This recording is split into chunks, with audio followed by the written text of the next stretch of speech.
What's up, foes? All right, something a little different, maybe not too different. Of course, it's about bikes, right? But a little thing that I wanted to discuss. A few things that are going to be happening soon with some updates. I will go over, but I also wanted to show you something. I have a couple of clips of an X Pro X28. Now, this bike was purchased by my brother for his daughter. Originally, it was actually for both his daughter and his son, and then the plan was to get the son one, the wife would get a quad, and my brother would buy a full-size bike. So anyway, with the X28, the X28 bike, if you look it up, is 110cc, and it is it has a standover height, or a seat height, I guess, of 29 inches.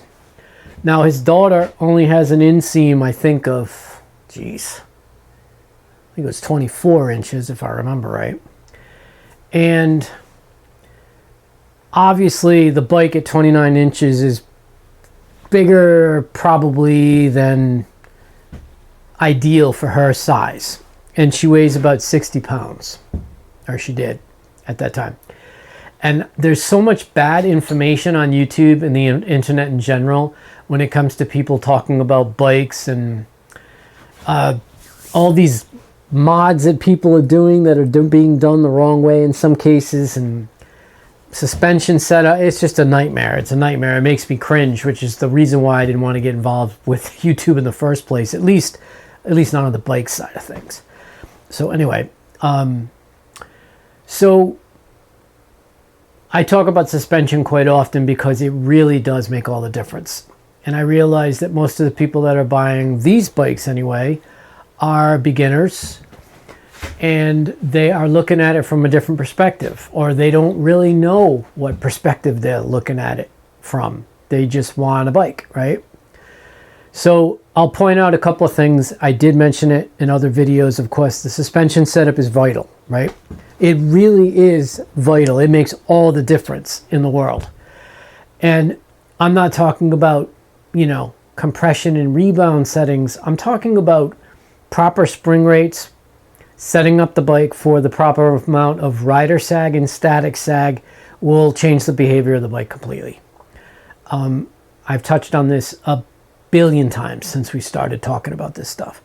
Some of the other things that I had seen that I kind of forget to mention sometimes is on a bike, I see a ton of beginners that are riding way back here on the seat. And not just on these bikes. I see this in a lot of videos. So their weight distribution is totally not what it should be. If I was to take this bike, swing it over here, I see that a lot of riders, when they sit on the bike, they're sitting back here. And they're riding it like, I don't know, I don't even have an analogy of what they look like. But this is not the position on the bike that a new rider or any rider should be using, because first of all, you shouldn't be sitting if you're riding off-road in bumpy terrain, because you have zero control over what's going on beneath you. All you're doing is you're kind of along for the ride, This is the position you should be in, like this. But due to this particular bike having the horizontal cylinder, the distance between the seat and the pegs is much smaller than a bike of the same height if it had a standard vertical cylinder. So that's one of the things I just wanted to mention, is the seating position combined with the fact that the suspension, if we're talking about this bike, the suspension the valving is way off, like I said, a billion times, right? But being in the wrong seating position is also a big problem. It has a lot to do with the handling of the bike. All right, so let's go over the stuff. I was talking about the X28 bike. The reason why I'm bringing this up is because most of the bikes nowadays when they're considered pit bikes, including all the X Pro stuff, at least most of it, at least from the 110cc models up. So the 110, the 125s, and the 150s. I guess they consider even this a pit bike, right? Problem is that most of those bikes, especially the 110, that's the perfect size for a smaller kid, or maybe a slightly bigger kid, but it's for kids. Problem is they're suspending these bikes for full-grown male adults, and this is no different. But the X28 has a seat height of 29 inches. Now that is, like I said, a little bit taller for a girl her size. My brother's daughter's name is Sophie. She's about 60 pounds, 62 pounds. I think her standover height was, I wanted to say 24, but I think it was a slightly less than that. I think it was 22 or 23. Okay, so my brother did not want to buy a bike that she's going to outgrow in a season and a half. And I totally agree with him. I said, yeah, if I get like the 50 in a year and a half, she's going to outgrow that in a heartbeat. I said, yeah, but just keep in mind, anything bigger than that, the suspension's going to be set up for an adult. He's like, really? I said, yeah. I said, they're marketing them as pit bikes, which I think is, I think all of these pit bike companies, they're missing the mark completely. Any adult that buys these bikes can put a stiffer spring in it. But if you buy it for your kid, how are you as an adult going to test it with your weight for your kid? You know what I mean? It's a big gray area. But these bikes didn't exist back 20 years ago, 30 years ago. They didn't exist 40 years ago.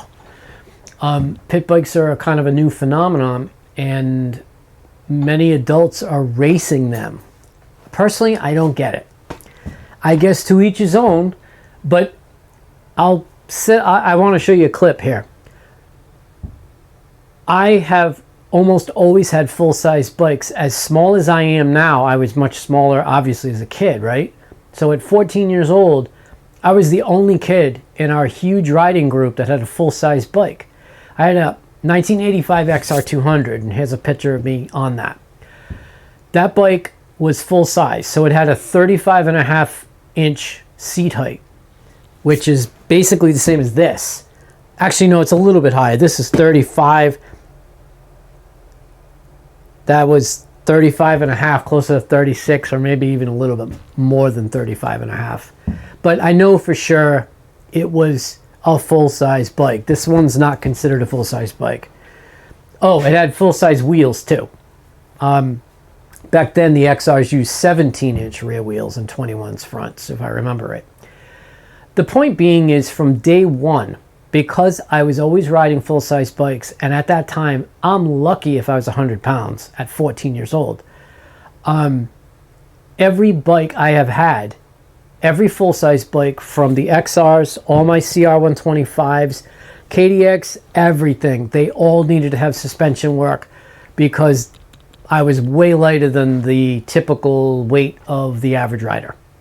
Which those bikes, all the 125s and everything, if I remember right, they were rated at like, I think 145 to 165 for the weight. Okay, so back to the X28. The X28 bike, again, is a pit bike. So when you get the bike and you look at it, you're like, oh, this is, it's a small bike for a kid. But it's over suspended for an adult because it's a pit bike, or considered a pit bike. So my brother, like I said, did not want to buy a bike to have his kid outgrow it. So he said, okay, the 50s are out. All the really tiny bikes are out.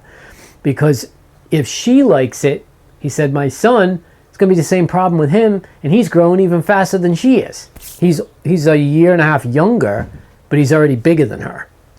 So anyway, so I said, well, why don't you get that bike, get the X28, and I already have experience with, modifications on this and every other bike I've ever owned.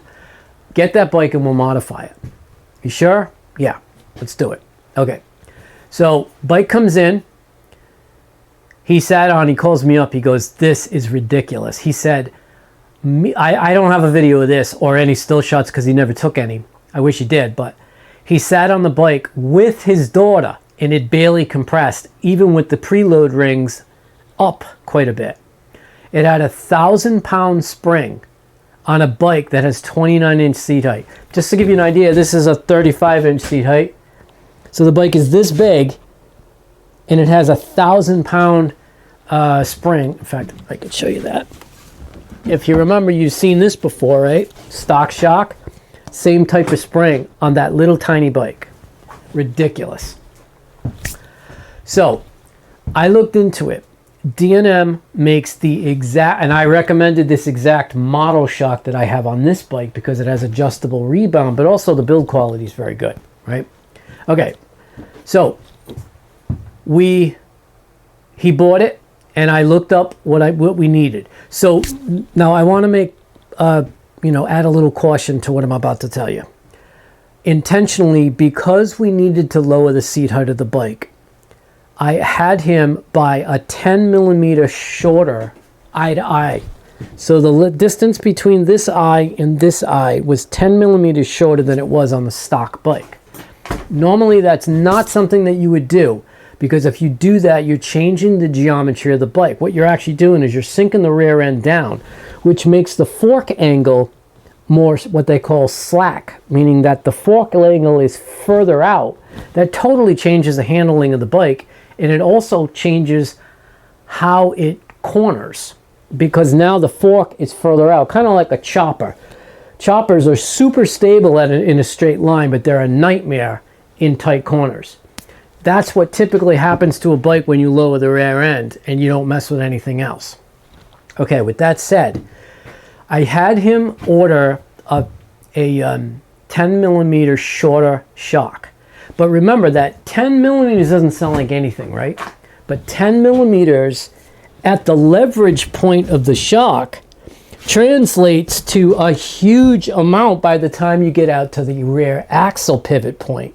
You know what I'm saying? The distance between the axle and the length of that swing arm, that's a huge amount of leverage. Think about it. If you just move this area 10 millimeters difference, 10 millimeters equals almost nothing. But when you translate that all the way out to the rear wheel, it's a huge difference. So that 10 millimeters translated to a difference in seat height of, like, I forget what it was. It was like 2.5, 3 inches. It was crazy. So she had a standover height roughly of 23 inches, right? The bike had a stock seat height of 29. I want to make it very clear, though, that when you see seat heights on a motorcycle, that seat height is not with somebody aboard. It's with, and it's also not with sag on the shock the way it should be set up. That's the maximum seat height when the preload rings are down far enough to make the bike not have any sag on its own. That's where the seat height numbers typically come from. Most manufacturers do it that way. So when they tell you this bike is 29 inches, it's 29 inches at its maximum height. But one of the things that I see that people are completely failing to understand is that if the bike suspension is set up specifically for your weight, you can deduct 4 inches off whatever seat height they're giving you. Because once you adjust the preload for your weight and obtain the free sag number and the rider sag number, that bike, if everything is set up right and you have the right spring in it, that bike is going to have 4 inches of sag on it when you sit on that bike. So whatever the height is of the bike that it says under seat height, you can deduct 4 inches from it if you properly set the suspension to your weight and you obtain the correct spring, which I'll go over later to know when you have the wrong spring for your weight. Back to the X28. So I had him order, like I said, a 10 millimeter shorter shock. That translated to a much lower seat height already, right? Okay, but one of the very important things that needed to be changed is the spring rate was 1,000 pounds, if you remember, on the stock shock for the X28. I had him order the shock with the 250 pound spring. That made all the difference. So that 250 pound spring, now that got it in the range of Sophie's weight. I know you're probably thinking, what are you talking about? She's 60 pounds. Yes, but there's a lot of leverage here that you gotta factor in, right? Not only is her physical weight sitting on the seat, so that's 60 pounds on top of that spring, but this massive leverage bar, known as the swing arm, adds a ton of leverage to that. So that, what sounds like a lot, 250 pounds, you're like, holy crap, she's only 60 pounds. Yeah, but the leverage ratio of the bike, remember this bike has no linkage. This shock is bolted directly to the swing arm. So the angle of the shock also matters on what the shock experiences as a leverage ratio and pressure. But without getting into all that crap, the amount of leverage that the bike has, so not only is it the weight of her being right on it, right? It's also the huge amount of leverage between the axle and the swing arm pivot, but it's the weight of the bike itself, plus the bumps you're hitting. All of this adds up very quickly, actually. So now she has a 250 pound shock spring instead of the 1,000 pound. She has a 10 millimeter shorter shock length eye to eye. And I told my brother, he goes, what the hell am I going to do about the fork? I said, real simple. Change the oil to the lightest oil you can put in it. That will speed up the dynamics of the bike and make it more supple. And remove one of the fork springs. So he took out, I told him, take the fork spring out of one of the tubes, recap both of them, and then slide the tubes, the fork tubes, up in the triple clamps about 1.25 inches. That will compensate for the shorter eye to eye. So instead of the bike dragging its back end down because we lowered the shock length, he evened it out by pulling the fork tubes up into the clamps. So when you combined the fork tubes, right, being slid up, that balances the rear and front end out. He changed the oil to make the suspension quicker in the front. He has a 250 pound spring in the rear, and he removed one of these springs. The reason why I knew that was going to be okay is because the forks are almost double what they should be for her weight. So taking out one spring balanced that out. It made 100% of the difference, and I'm going to show you a clip. The clip consists of my brother taking his camera after he removed a shock spring, after he removed a fork spring, and he slid the fork tubes up in the clamps. If you look at the video, you're going to see that the fork tubes are up above the clamp. He films it and he puts his hand on the front brake and goes, it's really soft and mushy now.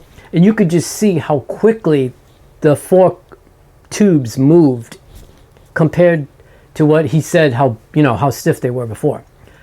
Then he took the camera and he shined it to the rear end of the bike and he sat on it, and I'm not going to tell you what happened. You can see it for yourself. But the point being is that's how those bikes should come in terms of suspension performance. It should be geared for a small, lightweight kid because that is the right size bike. Don't get me wrong, it's a little bit big for her.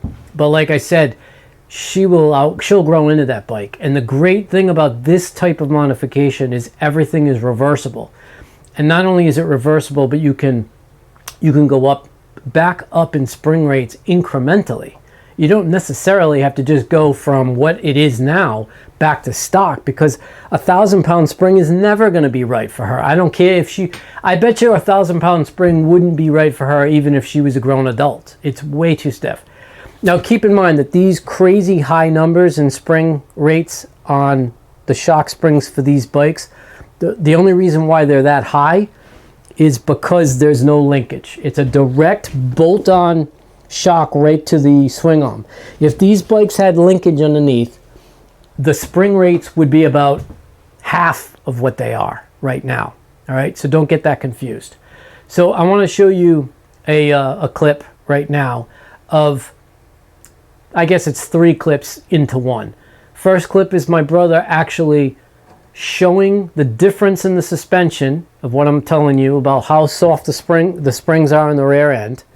And then Sophie riding the bike in 2 separate clips. And if you look closely, she's riding in the front yard on the lawn.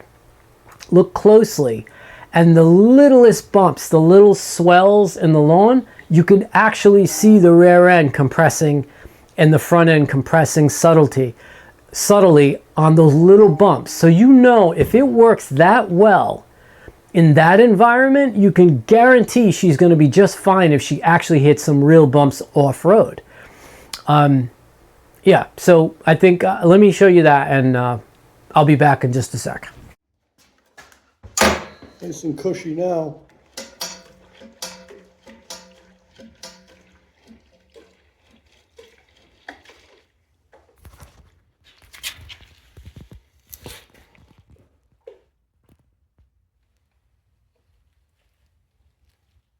Super soft.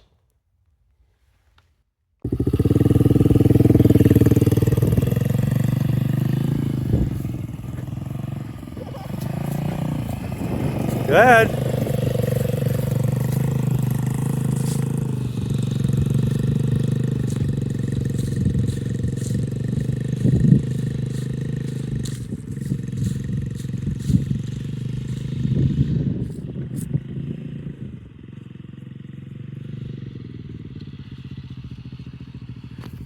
Hey.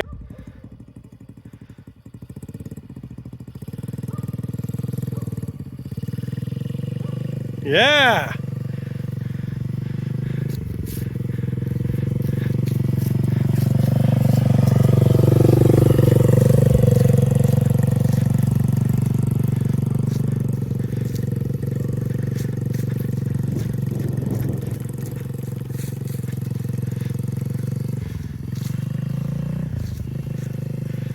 Go, go, go.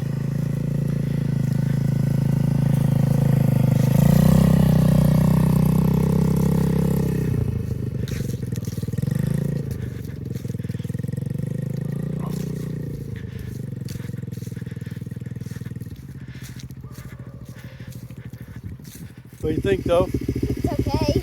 I mean, I fell 3 times. Yeah. Are you having fun? Yeah. Making good progress. Yeah. Good job. That's a big dent. Yeah.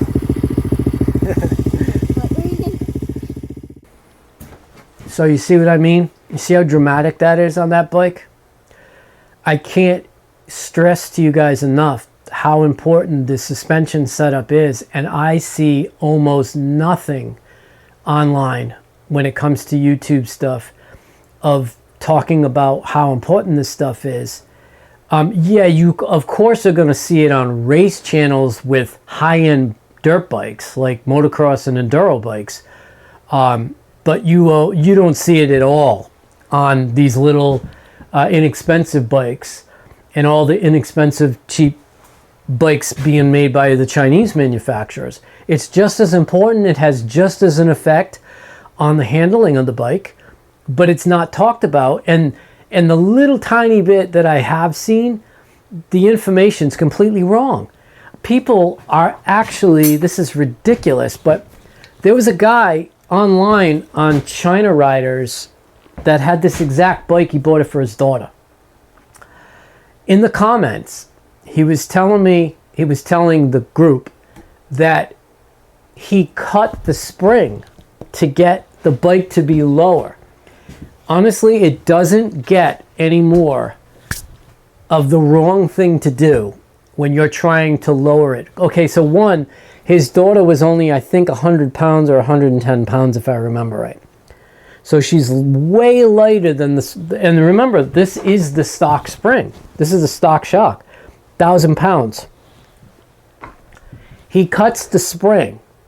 So what happens when you cut the spring? A lot of things happen, and almost all of them are negative. The only positive thing he got from cutting the spring is he brought the seat height of the bike down. But in turn of doing that, as an alternative, as the results, I should say, of cutting the spring, he did two other huge things that were absolutely the exact opposite of what he wants. One, he changed the geometry of the bike, so now the rear end is kind of like dragging. That changes the front end, like I told you earlier, with a slack front end. Now the bike's handling is altered. The whole geometry of the bike is changed. But the worst part is by cutting the spring, you increase the ratio of the spring rate. Now the spring rate is actually higher than it was before. So now his daughter is already too light for the bike. He cuts the spring thinking he's doing himself some good, lowering the seat height, but he changes the geometry of the bike so the handling's different. And he actually increased the range of the spring, the ratio rather, of the spring, because he cut it.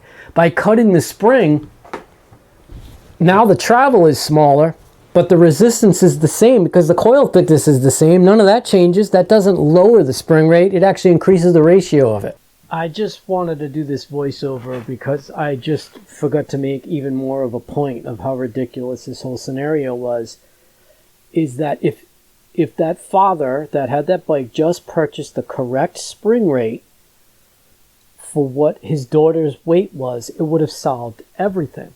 If you remember, he cut that spring to obtain a lower seat height. But if he bought the right spring in the first place, remember that once you have the right spring and you set the rider's sag and you set the free sag on the bike's seat height would drop by 4 inches naturally anyway. And it would not alter the geometry because that's the way the bikes are designed in the first place. He wouldn't have had to change anything else. The correct spring rate would have lowered the seat height naturally. He wouldn't have altered the geometry, and everything would have been perfect. Instead, he went the exact opposite direction and actually ruined everything and made everything worse for her. He didn't know that. That's about the furthest thing away that you would want to do to help out your daughter if she has a bike that's maybe a little bit too tall. That's the other problem with these bikes is they come with the alternative shock mount. And with the stock shock, I didn't realize this till later, and I'm pretty sure I mentioned it before, is on this bike, you actually have to turn the shock upside down to use that alternative shock mount. The problem is if you use the alternative shock mount with the wrong spring rate, and you don't make any adjustments up front to compensate for all of this, you're adding more of a challenge to yourself and the bike. All right, I already made videos about this bike. Is this beginner friendly? Not really.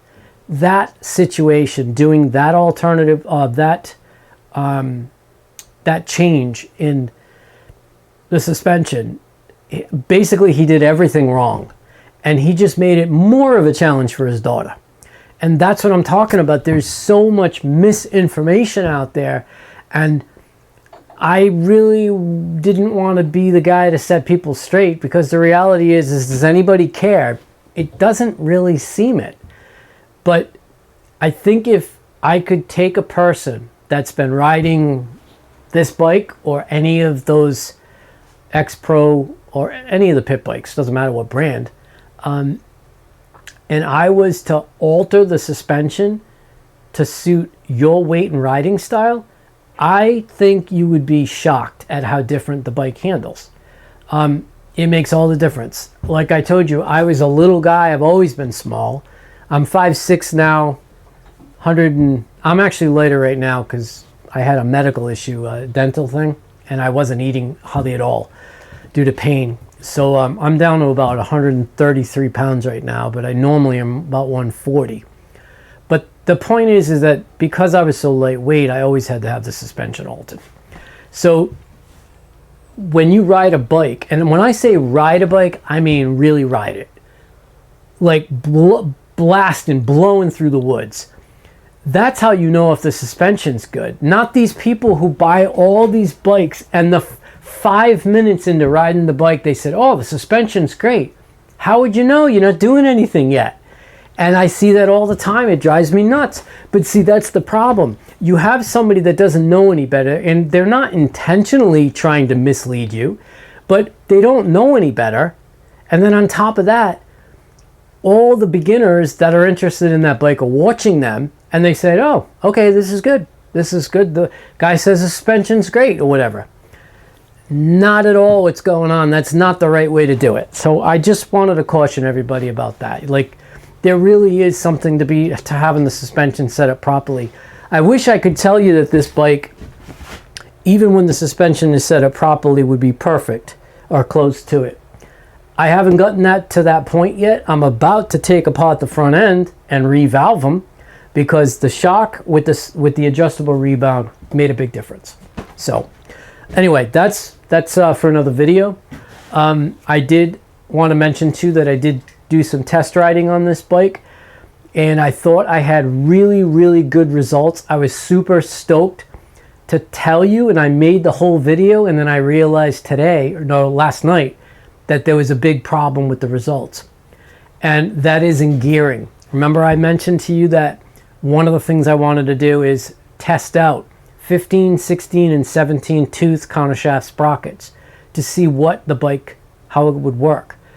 I thought I had definitive results.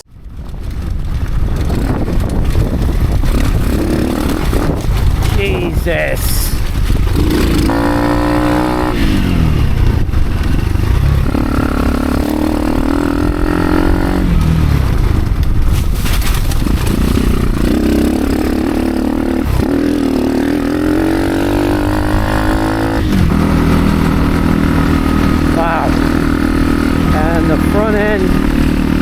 When it hit that bump, completely derailed me.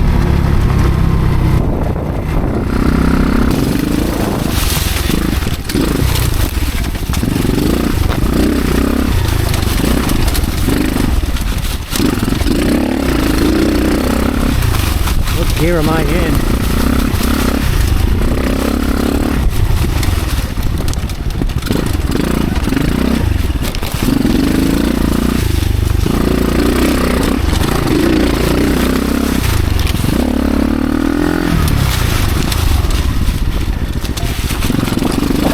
Holy shit.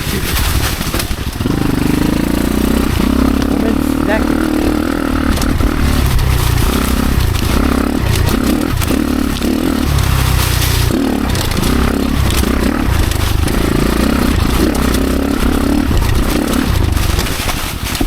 Holy shit, man.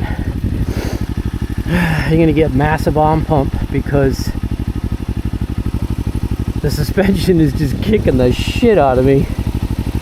And I think second gear feels like it's too much for this. I'm gonna go down to first.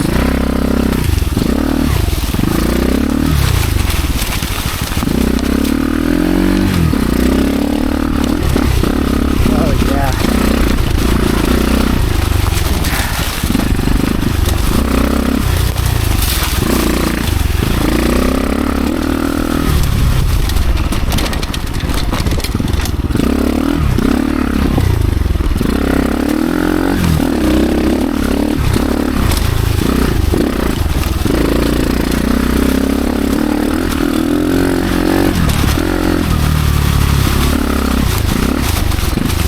Yeah, this is a handful because of the suspension and the tracking.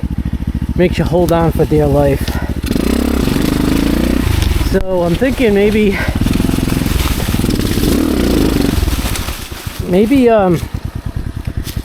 16 teeth is a bit too much for off-road.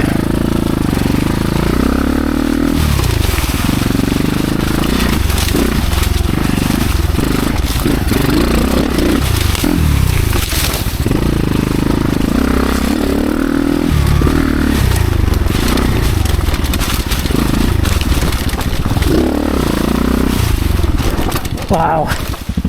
Holy shit.